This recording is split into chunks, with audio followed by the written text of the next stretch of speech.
Scam ఎందుకుంది, ఎలా అది స్కామ్ అవుతుంది, ఇందులో ఒక ముఖ్యమంత్రికి నేరుగా సంబంధం ఉండే రకంగా ఆధారాలు ఏమేమి ఉన్నాయి, అవి కోర్టులో న్యాయవాదులు, ప్రభుత్వం తరపున న్యాయవాదులు, ఇన్వెస్టిగేటివ్ ఏజెన్సీ సిఐడి తరపున న్యాయవాదులు చెప్తూనే ఉన్నారు. అలాగే ఆ ప్రభుత్వంలో మేము ఉన్నాం కాబట్టి అధికార పార్టీగా, దాంతోపాటు రాజకీయంగా కూడా మా ప్రధాన ప్రత్యర్థి చంద్రబాబు నాయుడు ఆయన పార్టీ కాబట్టి వైఎస్ఆర్ కాంగ్రెస్ పార్టీకి వాళ్ళు చేసే వైల్డ్ అలిగేషన్స్, ఇది రాజకీయ కక్ష ఇంకో రకంగా అంటున్నవి కూడా ఎప్పటికప్పుడు మేము డిస్పెల్ చేస్తూ తిప్పికొడుతూ ఇదిగో ఇవే ఆధారాలని ఏమేమి చెప్తూ వచ్చాము అవన్నీ కూడా ఈరోజుకి అట్లాగే ఉన్నాయి. కేసు అలాగే ఉంది. అసలు చంద్రబాబు నాయుడు గారిని అరెస్ట్ చేయాల్సిన అవసరం ఏముంది అని చాలామంది ప్రశ్నించినారు. అరెస్ట్ చేయకపోతే ఏమవుతుంది అనేది ఆయన అరెస్టుకు 3 రోజుల ముందే ఎంటైర్ రాష్ట్రం చూసింది, ప్రపంచం చూసింది. ఈ కేసుకు సంబంధించి స్కిల్ డెవలప్మెంట్ స్కామ్లో 370 కోట్లు నేరుగా కార్పొరేషన్ నుంచి, స్కిల్ డెవలప్మెంట్ కార్పొరేషన్ నుంచి చంద్రబాబు నాయుడు గారి హయాంలో డిజైన్ టెక్ అనే కంపెనీకి పోతే దాని నుంచి 241 కోట్లు షెల్ కంపెనీల ద్వారా, అంటే వాటికి తలాతొక ఏమీ లేదు, యాక్టివిటీ లేని కంపెనీల ద్వారా నేరుగా క్యాష్గా మార్చి బయటికి పోయినట్టు ఫేక్ ఇన్వాయిస్లన్నీ ఉన్నాయని అప్పట్లో 2018లో అంటే చంద్రబాబు నాయుడు గారు అధికారంలో ఉన్నప్పుడే జిఎస్టీకి సంబంధించిన, అంటే సెంట్రల్ గవర్నమెంట్కి సంబంధించిన డైరెక్టర్ జనరల్ విజిలెన్స్ పూణే వాళ్ళు దాన్ని అనర్త్ చేసి, ఇదిగో అయ్యా మీ డబ్బులు ఇక్కడ నుంచి 240 కోట్లు బయటకు పోయినాయి, అవి సహజంగానే ఫేక్ ఇన్వాయిస్లు, కాబట్టి మీరు ఏ సరుకు అయితే ఎక్స్పెక్ట్ చేసి ఆ డబ్బులు ఇచ్చినారో మరి అవి వచ్చినాయో లేదు చూసుకోండి అని ఒక అలారం బెల్ మోగించి ఇక్కడికి గవర్నమెంట్కి ఇన్ఫార్మ్ చేస్తారు చంద్రబాబు నాయుడు గారి హయాంలో. అసలు తర్వాత ఏం జరిగిందో అది నేను మళ్ళీ చెప్తా. ఇది చెప్పిన తర్వాత ఆ డబ్బులు క్యాష్ రూపంలో వచ్చి బయటికి ఎక్కడికి పోయాయి అని తెలుసుకుని అదొక మిస్సింగ్ లింక్ ఏదైతే ఉందో అది మొన్న ఆగస్టులో income tax notice Chandrababu Naidu గారికి వచ్చినప్పుడు వేరే కేసుకు సంబంధించి ఆయన టిట్కో ఇళ్ళు, సెక్రటరియట్ ఇవన్నీ కట్టి విపరీతంగా రేట్లు పెంచేసి అక్కడ మిగులు అంతా కూడా క్రీమ్లో కొంత భాగం ఆయనకి ఇచ్చినట్టు మనోజ్ పార్థసాని, పేరు మనోజ్ వాసుదేవ పార్థసాని అంతను తన వాంగ్మూలంలో ఒప్పుకున్నందువల్ల ఇదంతా మీ ఆదాయం కింద ఎందుకు పరిగణించకూడదు, మీ డిస్ప్రపోర్షనేట్ దీని కింద చంద్రబాబును ఆయన ఇన్కమ్ ట్యాక్స్ అడిగితే అక్కడ దొరికింది లింకు. చంద్రబాబు నాయుడు గారి మోడస్ ఆపరేండి ఏంటి, ప్రభుత్వం దగ్గర నుంచి ప్రజల సొమ్ము ఏదైతే తను కస్టోడియంగా ఉండాల్సిన సొమ్ము ఎక్సెస్ పే చేసి కాంట్రాక్టర్కు దాన్ని క్యాష్ రూపంలో ఎట్లా తీసుకుంటున్నాడు అనేది పూర్తి ఆ నెరేటివ్ మంచి విత్ పూర్తి దాన్ని ఏమంటాం కంప్లీట్ స్టోరీ అంతా కూడా దాంట్లో నెరేషన్ ఇస్తూ ఇన్కమ్ ట్యాక్స్ డిపార్ట్మెంట్ నోటీసులో ఉంది.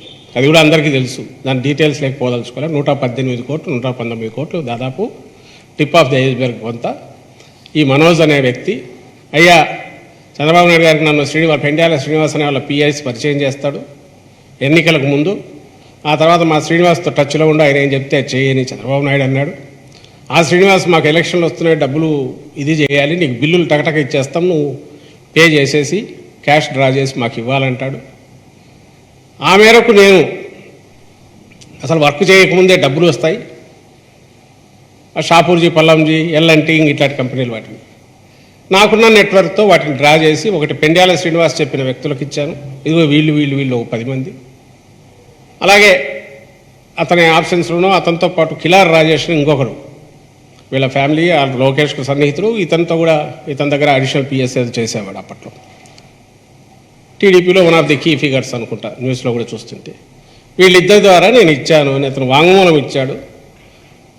వాళ్ళ దాని ప్రకారం 132, 134 ఇన్కమ్ ట్యాక్స్ దీని ప్రకారం which has the same sanctity 164 magistrate ముందు ఏదైతే నార్మల్ కేసుల్లో క్రిమినల్ కేసుల్లో వీటిలో ఇచ్చే దీనికి ఉన్న వాంగ్మూలానికి ఉన్న వాల్యూ దాంట్లో ఇన్కమ్ ట్యాక్స్ కింద వాళ్ళు చెప్తాడు.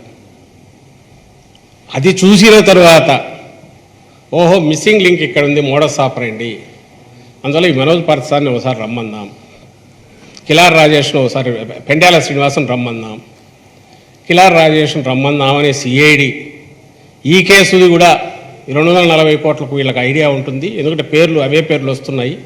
ఇతనితో కలిసి పనిచేసిన వాళ్ళు అవతల దీంట్లో కూడా ఉన్నారు, యోగేష్ గుప్తారు సబ్బడి ఉన్నారు కాబట్టి వాళ్ళకు నోటీస్ ఇచ్చి రాండి అని అనగానే 5వ తేదీ వాళ్ళు దేశం దాటి పారారైనారు.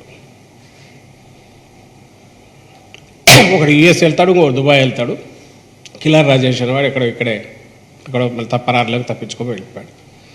ఇది చూసిన తర్వాత దీని వెనక పెద్ద తలకాయ ఉంది, ఇంకా టైం డిలే అవుతుంది, చంద్రబాబు నాయుడు గారిని అరెస్ట్ చేసి తీసుకొచ్చారు. లింక్ లేకుండా ఎందుకుంది, క్లియర్గా ఉంది. ఒకటి.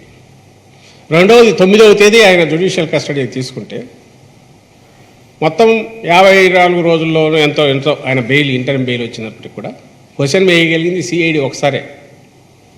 ఆ తర్వాత డిఫరెంట్ రీజన్స్ వల్ల ఈ ఆయన పెట్టిన రకరకాల నాకు ఆరోగ్యం బాగాలేదని ఇంకొకటి వరుస పెట్టి దోమల దగ్గర నుంచి గుండె జబ్బుల వరకు అన్నీ తీసుకొచ్చి రకరకాల ఎట్లా తప్పించుకోవాలని చంద్రబాబు నాయుడు వేసిన వేషాలన్నీ ఏవైతే ఉన్నాయో వాటన్నిటి వల్ల కోర్టు కూడా రకరకాల కేసులు ఇందులో ఇక్కడ నుంచి సుప్రీంకోర్టు వరకు వీళ్ళు అజిటేట్ చేయడం మొదలుపెట్టాక తర్వాత ఏం జరగలే, క్వశ్చన్ కూడా వేయలే, ఆయన ఇంట్రాగేట్ కూడా చేయలే. ఇది ఒక పక్క జరుగుతోంది. ఈ నేపథ్యంలో మరి చంద్రబాబు నాయుడుకి లింక్ ఏంటి?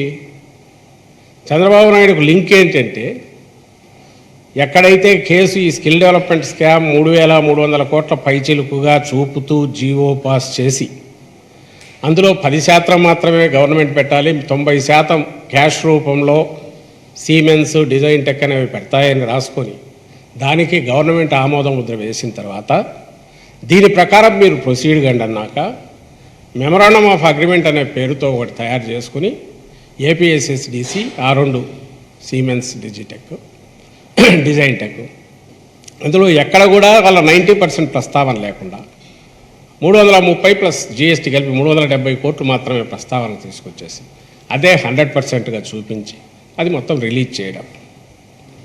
అయినా అడగచ్చు, అవునబ్బా వాళ్ళు చేశారు తప్పు, వాళ్ళు చేస్తే మా చంద్రబాబును ఎందుకు అడుగుతారు అని. మా చంద్రబాబును ఎందుకు అడుగుతారు అని వాళ్ళనే దానికి సమాధానం, ఆ రోజు ఎప్పుడైతే జిఎస్టీ దగ్గర నుంచి నోటీసు రాగానే రికార్డులన్నీ మాయం చేసిన తర్వాత షాడో ఫైల్స్లో తర్వాత సిఐడి ఇన్వెస్టిగేషన్లో బయటపడింది ఏదే అంటే ఫైనాన్స్ డిపార్ట్మెంట్లో నోట్ ఫైల్స్లో చీఫ్ సెక్రటరీ చెప్తాడు, ప్రిన్సిపల్ ఫైనాన్స్ సెక్రటరీ చెప్తారు, సీఎం గారి డైరెక్షన్ మేరకు ఇవి ఇవ్వాలని నిర్ణయం జరిగింది, ఈ ఫండ్స్ వెంటనే రిలీజ్ చేయాలని. డిస్పైట్ ఫైనాన్స్ సెక్రటరీ అప్పట్లో ఉన్న అధికారిని ఆమె ఇది లేదు, పూర్తి అసెస్ చేయలేదు, దానికి పూర్తి చూసుకోవాలి, ట్రయల్ కింద చూస్తే బెటర్, ఒకసారి అంత రిలీజ్ చేయడం కరెక్ట్ కాదన్నా సరే రూల్ అవుట్ చేస్తూ మెమరాండమ్ ఆఫ్ అగ్రిమెంట్ ఏముందో కూడా చూడకుండా అవన్నీ దాంట్లో వచ్చినాయి. ఈ మీడియా దగ్గర ఉన్నాయి, తెలుగుదేశం వాళ్ళ దగ్గర ఉన్నాయి, కోర్టులలో కూడా ఉన్నాయి. అదే జరిగింది. అది కూడా 164 స్టేట్మెంట్లు ఉన్నాయి. సీఎం గారు ఇవ్వమంటే ఇస్తున్నాం అనేది, ఇచ్చామనేది, ఆయన ప్రెజర్ పెట్టారు చెప్పారు. అప్పటి సీఎం చంద్రబాబు సంతకాలు ఉన్నాయి. Please subscribe .news.